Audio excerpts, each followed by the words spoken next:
Sister Kate here, and I was given a bunch of cucumbers, trying to get this right for you, right back here, by some other saints who had extra in their garden, and I am going to can them. Now, they gave me a bunch of big ones. You can see them right down there, right here. And I've decided, because it's kind of a taste test on Shofar, to make two batches of pickles, sweet and sour and dill. And for the first time in my life ever, I'm going to use a mix for the dill. I've made dill from scratch forever and ever and ever, and they always come out kind of vinegary. And this year I don't have the raw dill, so I had bought these last year. I'm going to go ahead and use one of those. And then also for the sweet, the bread and butter, same thing. I've made them in the past. It tasted okay. They weren't great.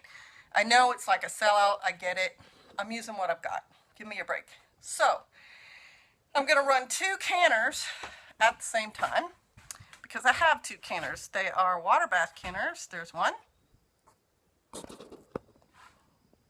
And here's the other right there.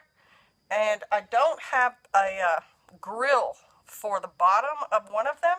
So what I'm going to do is take some lids, bands, and put them in the bottom so that the jars don't sit right on the bottom of the pot because it gets too hot and you could crack your jars that way. So yes, that's what I'm going to do. I'm not going to go through the whole pickling process because if you've watched my canning video, it's basically the same. Instead of just water added to your vegetables, you add a brine. And all pickle recipes will tell you how to make the brine. It's vinegar, sometimes it has salt, and then all the flavorings, garlic and dill heads, and if it's sweet pickles you're making, then there's sweet pickling spices you can buy in the store. So I'm not going to go through how to make pickles, but I'm going to talk a little bit about pickling because it is one of those food storage options, and it's been around a long time. The time a light bulb went off in my head about pickling was when we were at a living history museum, and it was English people and like an English home site, a German home site, and a French home site, late 1600s, early 1700s, and people in costume, and inside the little farms were the different things people of that age and nationality would have been doing. There was one person processing flax, which if you don't know becomes linen, but flaxseed is also used for food. Then in the British ladies, she had a bunch of the little crocks sitting on her counter, and I thought that was interesting. They didn't have a top, and I said, "What are you doing?" And she said, "Oh, I'm pickling my carrots." And that's when I realized pickling is not about this guy.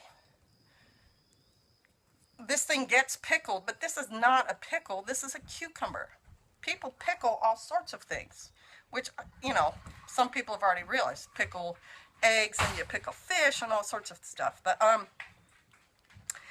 that's when I realized pickling is the process. And so you can pickle anything, and I'm going to urge you to at least try making refrigerator pickles where you take the brine from your favorite pickle and add vegetables to it. Let them sit in your fridge for 2 or 3 weeks and see how they taste.